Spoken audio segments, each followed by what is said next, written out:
This video is for educational purposes only and not financial advice. किसी भी investment decision लेने से पहले अपने फाइनेंशियल एडवाइजर से सलाह लेना जरूरी है। नमस्ते दोस्तों, मैं हूं विक्रम और आप देख रहे हैं मार्केट टॉक्स विद विक्रम, जहां हम पैसे की बात करते हैं मगर समझदारी के साथ। सुबह ही मैंने आपको कहा था कि मार्केट का मूड कॉशियस पॉजिटिव रहने वाला है। ग्लोबल प्रेशर के बावजूद मैंने बोला था कि मार्केट फ्लैट टू थोड़ा पॉजिटिव ट्रेड करेगा। साथ ही एक इंपॉर्टेंट बात और बताई थी, निफ्टी के लिए 25,022 एक क्रूशियल रेजिस्टेंस है और अगर ये लेवल तोड़ता है और ऊपर टिकता है तो बुलिश मोमेंटम बनेगा।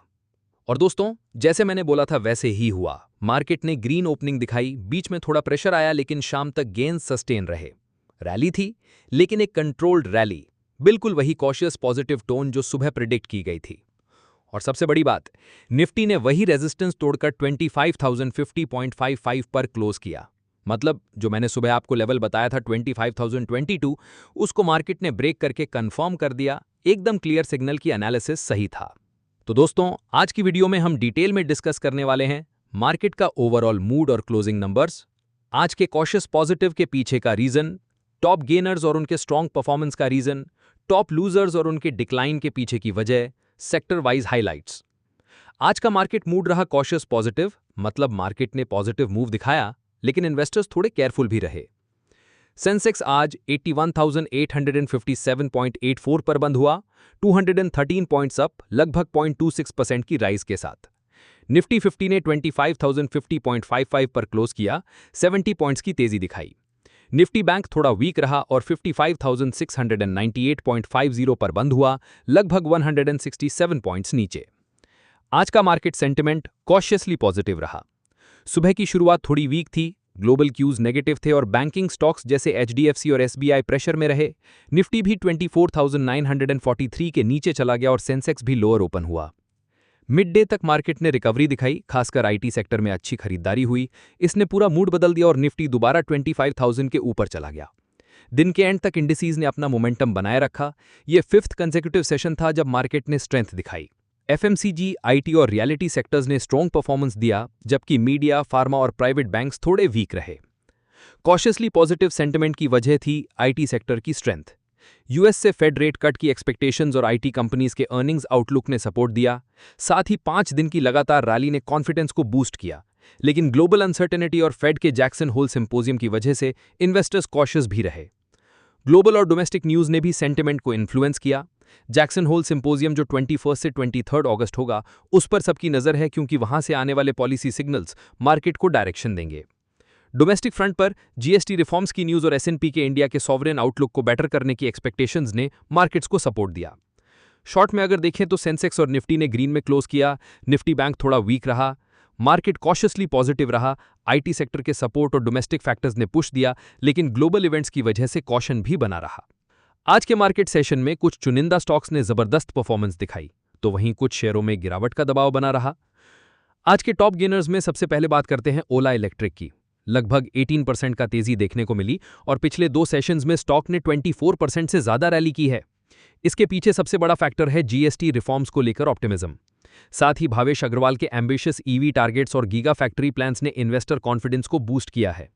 अब चलते हैं गॉडफ्री फिलिप्स इंडिया पर। यह स्टॉक 12% से ज्यादा उछला, जिसका सीधा कनेक्शन है Q1 के जबरदस्त रिजल्ट से। प्रॉफिट 56% जंप हुआ है। कंपनी ने बोनस इशू भी अनाउंस किया है 2:1 रेशियो में। ऊपर से टेक्निकल इंडिकेटर्स भी स्ट्रॉन्ग सिग्नल दे रहे हैं, जिसने रैली को और मोमेंटम दिया है। एजिस लॉजिस्टिक्स ने लगभग 6% की तेजी दिखाई। आज कोई बड़ा न्यूज ट्रिगर नहीं था, लेकिन नेचुरल गैस सेक्टर के लिए गवर्नमेंट की सपोर्ट पॉलिसीज और कंपनी का strong profit growth history investors को अट्रैक्ट कर रही है। डिविडेंड पे आउट भी हेल्दी है, जो स्टॉक को और अपीलिंग बनाता है। रिलायंस पावर भी स्पॉटलाइट में रहा। लगभग 5% की तेजी के पीछे अनिल अंबानी ग्रुप के एनर्जी स्टॉक्स का ओवरऑल मोमेंटम है। कंपनी का turn around story, date reduction और नए सोलर और बैटरी स्टोरेज प्रोजेक्ट्स का पाइपलाइन इन्वेस्टर सेंटिमेंट को पॉजिटिव बनाए हुए है। और लास्ट में इंडियन होटल्स कंपनीज, ये स्टॉक ने 4% से ज्यादा गेन किया है। इसके पीछे का रीजन है कंपनी का aggressive expansion strategy. Luxury hotels में स्टेक एक्वायर करना और ब्रिज हॉस्पिटैलिटी जैसी डील्स ने इन्वेस्टर्स को अट्रैक्ट किया है। टेक्निकल चार्ट्स में भी स्टॉक ने सपोर्ट से रिबाउंड किया है और एनालिस्ट शॉर्ट टर्म में 800 रुपीज का टारगेट देख रहे हैं। आज के टॉप लूजर्स की बात करें तो सबसे पहले है औरोबिंदो फार्मा। लगभग 4% गिरावट देखने को मिली और इसका रीजन है जेंटेवा एक्विजिशन की खबर। कंपनी के ऊपर स्पेकुलेशन था कि वो चेक ड्रग मेकर ज़ेंटिवा को 5 to 5.5 बिलियन डॉलर्स में अक्वायर करने की रेस में है, लेकिन अभी तक कोई बाइंडिंग एग्रीमेंट साइन नहीं हुआ है। इस अनसर्टेनिटी ने स्टॉक को प्रेशर में डाल दिया है। साथ ही टेक्निकल इंडिकेटर्स भी शॉर्ट टर्म वीकनेस दिखाते हैं, जो सेंटिमेंट को और नेगेटिव बनाता है।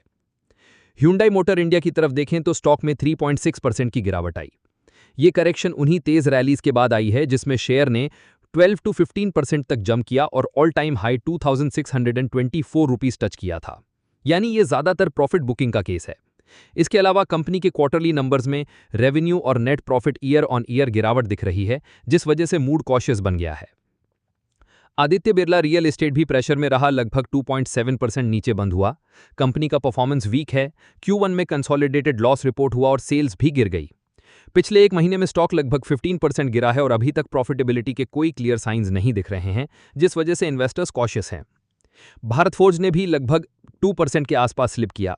आज कोई बड़ी नेगेटिव खबर नहीं थी, लेकिन स्टॉक में इन्वेस्टर पार्टिसिपेशन कम होता दिख रहा है। डिलीवरी वॉल्यूम्स नीचे हैं और प्राइस अपने 52 वीक हाई से काफी दूर ट्रेड कर रहा है। यही लैक ऑफ मोमेंटम और स्लगिशनेस गिरावट का मेन रीजन रहा। और आखिर में भारत इलेक्ट्रॉनिक्स, जिसमें लगभग 2% की गिरावट आई। ये स्टॉक कुछ दिनों से कंसोलिडेट कर रहा है और technical chart short term weakness दिखा रहे हैं। प्राइस अपने सपोर्ट जोन 372 to 365 रुपीस के आसपास ट्रेड कर रहा है। लगता है ट्रेडर्स ने रीसेंट रैली के बाद प्रॉफिट लॉक करने का डिसीजन लिया, जिससे स्टॉक प्रेशर में आ गया। अगर सेक्टर परफॉर्मेंस की बात करें तो आज बाजार मिला जुला रहा। आईटी सेक्टर ने लीड किया और लगभग 1% ऊपर रहा। फेड के रेट कट की उम्मीदों से सेंटिमेंट स्ट्रांग बना रहा।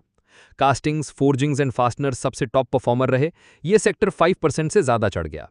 ट्रेडिंग सेक्टर ने भी अच्छा मोमेंटम दिखाया और लगभग 2% ऊपर रहा। क्लोजिंग तक एफएमसीजी और रियल एस्टेट दोनों ने सपोर्ट दिया।